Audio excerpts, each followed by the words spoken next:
राजधानी दिल्ली में एक बार फिर से डबल मर्डर से सनसनी फैल गई, जहां रोहिणी के अमन विहार इलाके में खूनी संघर्ष के दौरान दो नाबालिगों की चाकू गोदकर हत्या की गई।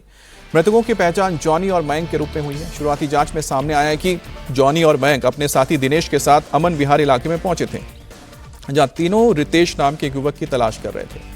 लेकिन इसी दौरान उनका दूसरा पक्ष से विवाद हो गया। आरोप है कि जॉनी और मयंक ने एक महिला और उसके बेटे पर हमला कर दिया।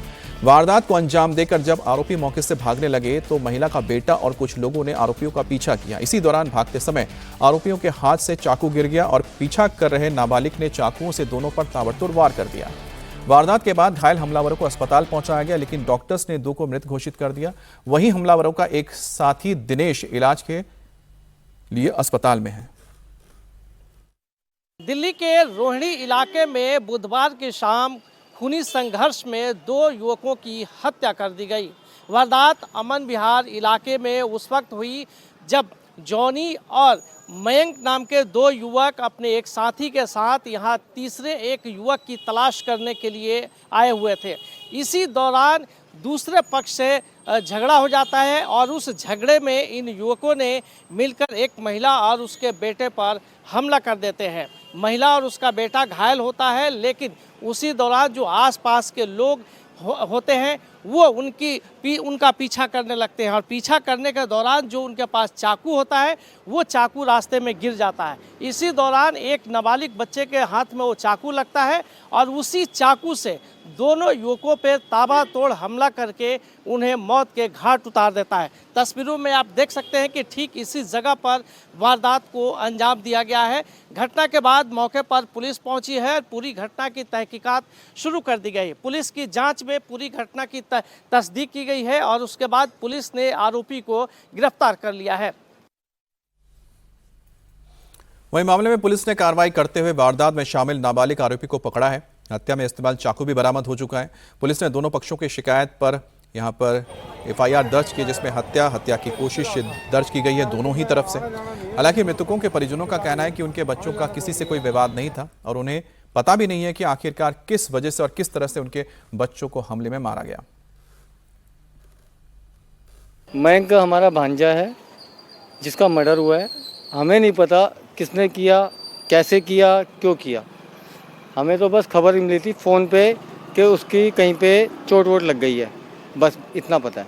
बाकी उसके बाद संजय गांधी अस्पताल गए, वहाँ जाके पता लगा कि उनका पोस्टमार्टम के लिए लेके गए, बस इतना पता है। थाने में गए थे, एसएचओ साहब जो हैं वो कर रहे हैं अपनी इंक्वायरी, जो भी उनके पास आएगा वो बताएंगे। वो नहीं पता है, कोई लेडीज आई थी एरिया में, नाम पूछते ही जोनी का घर कौन है, मेरे चाचा का लड़का हूँ। तो दुकान पे कोने पे दुकान है, वो दुकान वाले से पूछ रही थी। दुकान वाले ने हमारे को बताई कि जोनी है, ऐसे ऐसे कोई लेडीज ढूंढ रही थी उसको, और उसकी संजय गांधी में चाकू वाकू मार रखे, वो संजय गांधी में। तो हम संजय गांधी हॉस्पिटल आए तो यहाँ आके देखा तो उसकी मृत्यु हो चुकी थी और पुलिस वाले लेके आए थे उसको। पुलिस वालों से पूछताछ करी हमने कि सर ये कहाँ कैसे घटना हुई, किसने मारा। तो वो ये बोल रहे कि अभी कुछ पता नहीं है, सेक्टर 20 के पास में अमन विहार एरिया, वहाँ पे ये घटना हुई है। और अगली बड़ी खबर भी दिल्ली से, जहां पर दहेज हत्या का मामला सामने आया है। दिल्ली के इंदरपुरी में दहेज की मांग पर महिला की हत्या कर दी गई। पुलिस ने इस मामले में आरोपी पति और देवर को गिरफ्तार किया है। दिल्ली के इंदरपुरी इलाके में विवाहिता की संदिग्ध मौत के मामले में पुलिस ने पति समेत इस परिवार के 3 लोगों के खिलाफ दहेज हत्या का केस दर्ज किया है। पुलिस के मुताबिक 18 मई को होली चौक के दासखरा गांव क्षेत्र से पीसीआर कॉल मिली थी, जिसमें एक महिला के बिल्डिंग से गिरने की सूचना दी गई थी। मौके पर पहुंची पुलिस घायल महिला को अस्पताल ले गई, जहां डॉक्टर्स ने उसे मृत घोषित कर दिया।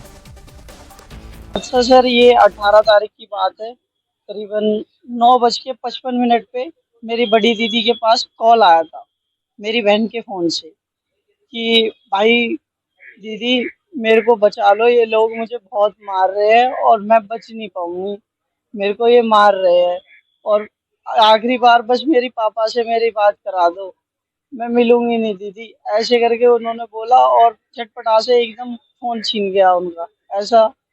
और उसके बाद में जब हमने फ़ोन किया तो फ़ोन नहीं लगा, उनका नंबर ही नहीं लगा और ना तो उनके पति को भी कॉल करा, देवरों को भी, उन्होंने किसी ने उठाया नहीं।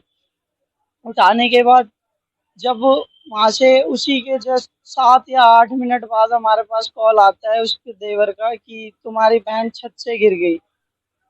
हम उसी टाइम रास्ते में ही थे जब हमारी बहन ने हमें कॉल किया था। जब हमने पहुंचे वहाँ पे देखा हॉस्पिटल में जाके, हॉस्पिटल में हमें मिलने नहीं दिया गया। हम हॉस्पिटल में गुहार लगाते रहे, हमें एक बार हमारी बहन से मिला दो, किसी ने नहीं मिलाया हमें हमारी बहन से।